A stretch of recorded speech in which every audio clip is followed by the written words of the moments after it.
Hello दोस्तों, नमस्कार। आज हम बात करेंगे संविधान के भाग की। तो संविधान में कुल 22 भाग हैं और इनको हम लोग एक एक करके डिस्कस करेंगे। पहला है संघ और उसका राज्य क्षेत्र, यानी कि जो देश है हमारा और उसके जो राज्य क्षेत्र है उनके बारे में 1 से 4 के बीच में बताया गया है। पहले हम लोग इसको एक एक करके समझ लेते हैं, फिर ये समझेंगे इसको याद कैसे रखना है। दूसरा है नागरिकता, सिटीजनशिप, यानी जो नागरिक उसमें रहते हैं वो 5 से 11 के बीच में है। ये 5 से 11, 1 से 4 ये सब आर्टिकल्स हैं। फिर तीसरा भाग है मौलिक अधिकार का, यानी फंडामेंटल राइट्स। आपके क्या क्या फंडामेंटल राइट्स हैं वो आता है 12 से 35 के बीच में। फिर हमारा होता है राज्य के नीति निर्देशक तत्व, जिसको हम इंग्लिश में बोलते हैं directive principles of state policy. ये आता है 36 से 51 के बीच में। तो डायरेक्टिव नीति निर्देशक तत्व तो मतलब यहाँ पे कानून से संबंधित है। नीति का मतलब कानून, जो किसी भी देश के कानून से संबंधित होगा। तो हमारे भारत के कानून से संबंधित जो हैं आर्टिकल्स वो 36 से 51 के बीच में भाग 4 में है। फिर हमारा मौलिक कर्तव्य, जिस तरीके से हमारे कुछ फंडामेंटल राइट्स हैं, कुछ मौलिक अधिकार है, उसी तरीके से हमारे कुछ मौलिक कर्तव्य हैं। आप कोई भी एनसीईआरटी की बुक लेंगे उसमें देखेंगे फंडामेंटल ड्यूटीज़ लिखा रहता है। तो हमारे कुछ फंडामेंटल ड्यूटीज़ भी हैं जिसे हम 51 क में बताया गया है। फिर है संघ सरकार, यानी सेंट्रल गवर्नमेंट। सेंट्रल गवर्नमेंट से रिलेटेड जितनी भी चीज़ें हैं वो 52 से 151 के बीच में, आर्टिकल 52 से 151 के बीच में उसका जिक्र किया गया है। फिर में आता है भाग 6, राज्य सरकार। अब राज्य सरकार की जितनी भी चीज़ें हैं वो 152 से 237 के बीच में बताया गया है। अब 7वां है पहली अनुसूची के भाग ख के राज्य। अब जो पहली अनुसूची है, हमारी जो 12 अनुसूचियाँ हैं उसमें जो पहली अनुसूची है उसके भाग ख के जो राज्य थे उसमें यहाँ पे जिक्र किया गया था 7वें भाग में 238 आर्टिकल में, लेकिन अब उसको निरसित कर दिया गया है, यानी निरस्त कर दिया गया है। अब वो मान्य नहीं है। फिर आता है 8वां केंद्र शासित प्रदेश, यानी केंद्र द्वारा जो शासित प्रदेश होते हैं उनको हम केंद्र शासित प्रदेश कहते हैं, जो कि 239 से 242 के बीच में आते हैं।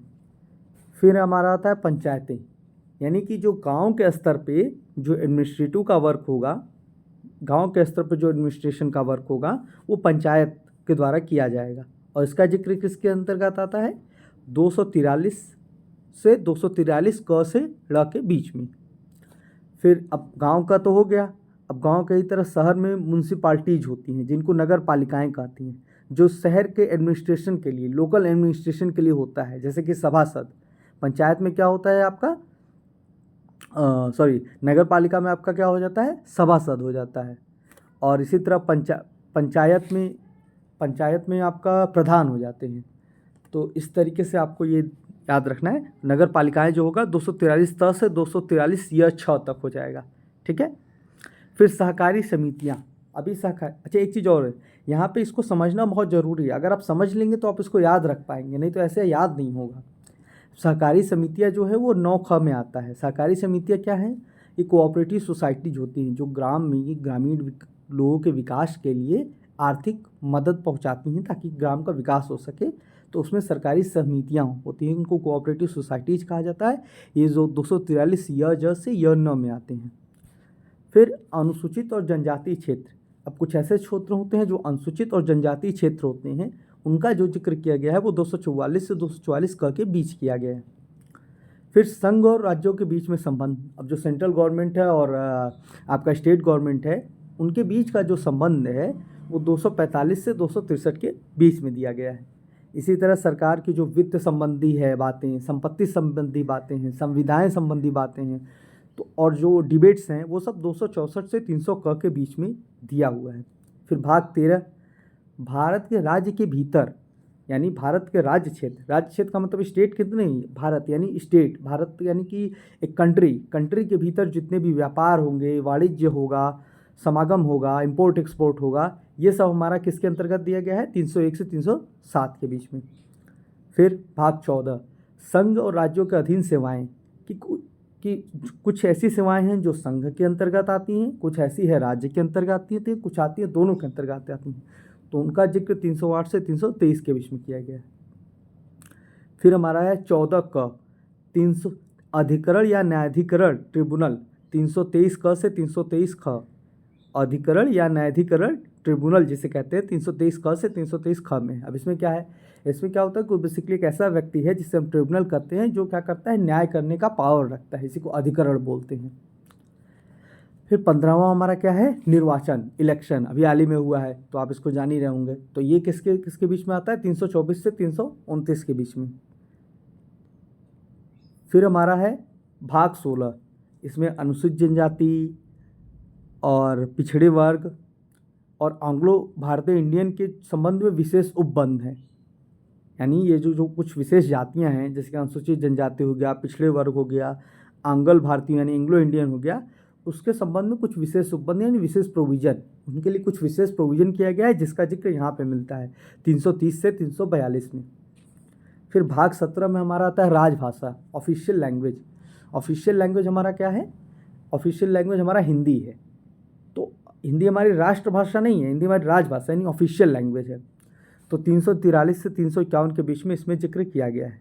फिर हमारा भाग 18 होता है आपात उपबंध, जिसे हम इमरजेंसी कहते हैं।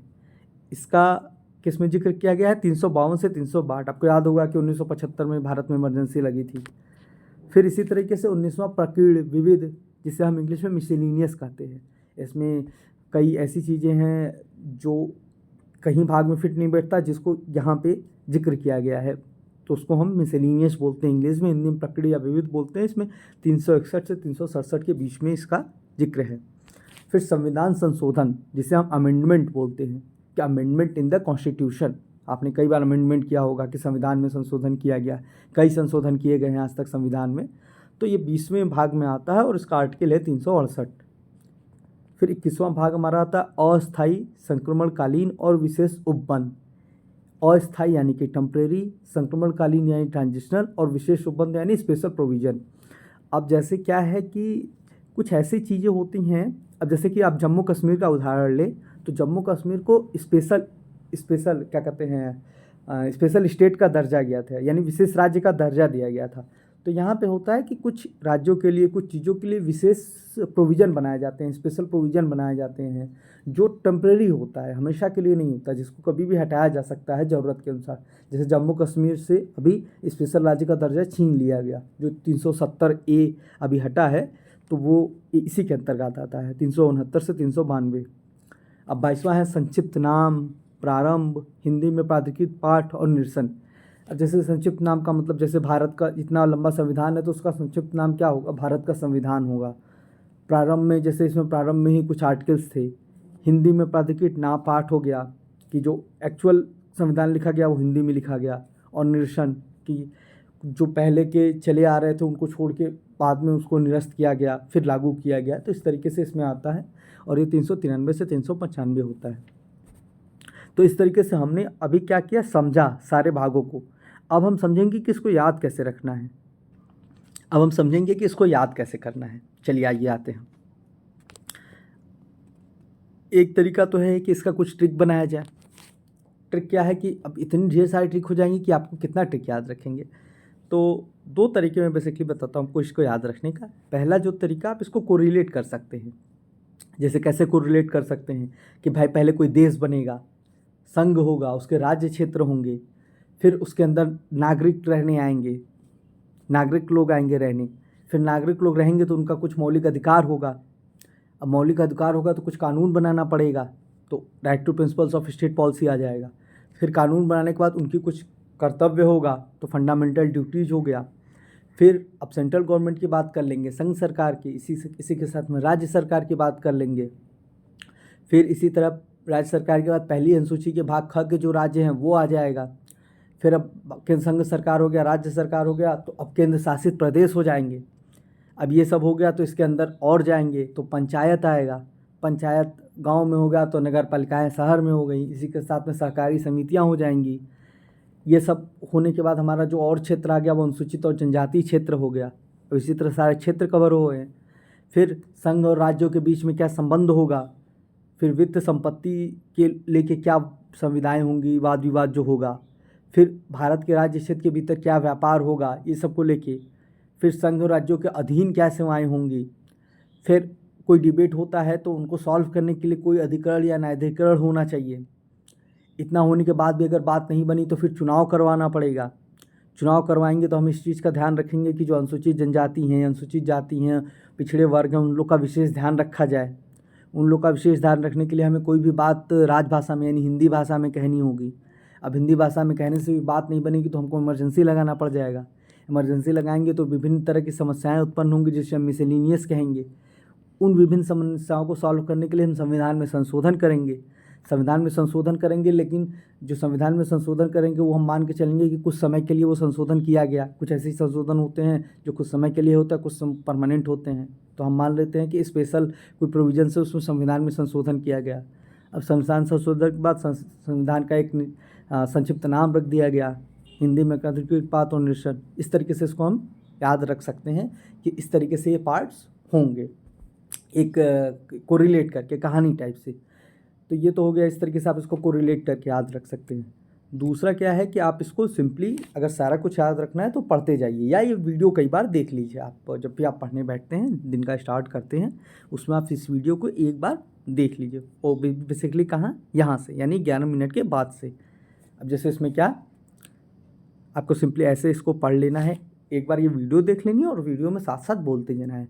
भाग 1 संघ और उसका राज्य क्षेत्र 1 से 4। भाग 1 संघ और उसका राज्य क्षेत्र 1 से 4। भाग 2 नागरिकता 5 से 11। भाग 2 नागरिकता 5 से 11। भाग 3 मौलिक अधिकार 12 से 35। भाग 3 मौलिक अधिकार 12 से 35। भाग 4 राज्य के नीति निर्देशक तत्व 36 से 51। भाग 4 राज्य के नीति निर्देशक तत्व 36 से 51। फिर भाग 4 क मौलिक कर्तव्य 51 क। भाग 4 क मौलिक कर्तव्य 51 क, इसे 51 क या 51 ए भी कह सकते हैं। फिर भाग 5 संघ सरकार 52 से 151। भाग 5 संघ सरकार 52 से 151। भाग 6 राज्य सरकार 152 से 233। भाग 6 राज्य सरकार 152 से 233। भाग 7 पहली अनुसूची के भाग ख के राज्य 238। भाग 7 पहली अनुसूची के भाग ख के राज्य 238 निरसित। भाग 7 पहली अनुसूची के भाग ख के राज्य 238 निरसित। 8वां केंद्र शासित प्रदेश यूनियन टेरिटरीज 239 से 242। केंद्र शासित प्रदेश यूनियन टेरिटरीज 239 से 242। 9वां पंचायतें 243 क से ड़। 9वां पंचायतें 243 क से ड़। 9वां का क नगर पालिकाएँ म्यूनसिपाल्टीज 243 त से 243 य छ। 9वां का क नगर पालिकाएँ म्यूनसिपाल्टीज 243 त से 243 य छ। 9वां का ख सहकारी समितियाँ कोऑपरेटिव सोसाइटी 243 य ज से य न। 9वां का ख सहकारी समितियाँ कोऑपरेटिव सोसाइटी 243 य ज से य न। 10वां अनुसूचित जात अनुसूचित और जनजाति क्षेत्र 244 से 244 क। 10वां अनुसूचित और जनजाति क्षेत्र 244 से 244 क। 11वां संघ और राज्यों के बीच संबंध 245 से 263। 11वां संघ और राज्यों के बीच संबंध 245 से 263। 12वां वित्त संपत्ति संविदाएं और वाद 264 से 300 की। 12वां वित्त संपत्ति संविदाएं और वाद 264 से 300 क या 300 ए। भाग 13 भारत के राज्य क्षेत्र के भीतर व्यापार वाणिज्य और समागम 301 से 7। भाग 13 भारत के राज्य क्षेत्र के भीतर व्यापार वाणिज्य और समागम 301 से 307। भाग 13 भारत के राज्य क्षेत्र के भीतर व्यापार वाणिज्य और समागम 301 से 307। भाग 14 संघ और राज्यों के अधीन सेवाएं 308 से 323। भाग 14 संघ और राज्यों के अधीन सेवाएं 308 से 323। भाग 14 क अधिकरण या न्यायाधिकरण 323 क से 323 ख। भाग 14 क अधिकरण या न्यायाधिकरण 323 क से 323 ख। भाग 15 निर्वाचन या चुनाव जिसे इलेक्शन कहेंगे 324 से 329। भाग 15 निर्वाचन या चुनाव इलेक्शन 324 से 329। भाग 16 अनुसूचित जनजाति अनुसूचित जाति जनजाति पिछड़े वर्ग एवं आंग्ल भारतीयों के संबंध में विशेष उपबंध 330 से 342। अनुसूचित जाति जनजाति पिछड़े वर्ग एवं आंग्लो भारतीयों के संबंध में विशेष उपबंध 330 से 342। भाग 17 राजभाषा ऑफिशियल लैंग्वेज 343 से 351। भाग 17 राजभाषा ऑफिशियल लैंग्वेज 343 से 351। भाग 18 आपात उपबंध इमरजेंसी 352 से 360। भाग 18 आपात उपबंध इमरजेंसी 352 से 360। भाग 19 प्रकीर्ण मिसेलिनियस 361 से 367। भाग 19 प्रकीर्ण मिसेलिनियस 361 से 367। भाग 20 संविधान संशोधन अमेंडमेंट 368। भाग 20 संविधान संशोधन अमेंडमेंट 368। 21 अस्थायी संक्रमणकालीन और विशेष उपबंध 359 से 392। भाग 21 अस्थायी संक्रमणकालीन और विशेष उपबंध 369 से 392। भाग 22 संक्षिप्त नाम प्रारंभ हिंदी में प्राधिकृत पाठ और निरसत 393 से 395। भाग 22 संक्षिप्त नाम प्रारंभ हिंदी में प्राधिकृत पाठ और निरसन 393 से 395। इस तरीके से आपको 2-3 काम कर लेने। एक या तो को रिलेट कर लीजिए या तो जिस तरीके से मैंने बोला ऐसे ही मेरे साथ में दोहराते जाइए। आप इसको मुश्किल से हफ्ते 10 दिन 15 दिन लगातार कर लेंगे। जब भी पढ़ने बैठिए एक बार इसको एक बार मेरे साथ में इसको रिपीट कर लीजिए जैसे मैंने रिपीट किया, एक एक करके भाग, उसका नाम, उसका आर्टिकल। तो धीरे धीरे धीरे आपको बिना एफर्ट के कुछ दिनों में ये याद हो जाएगा। Okay, all the best.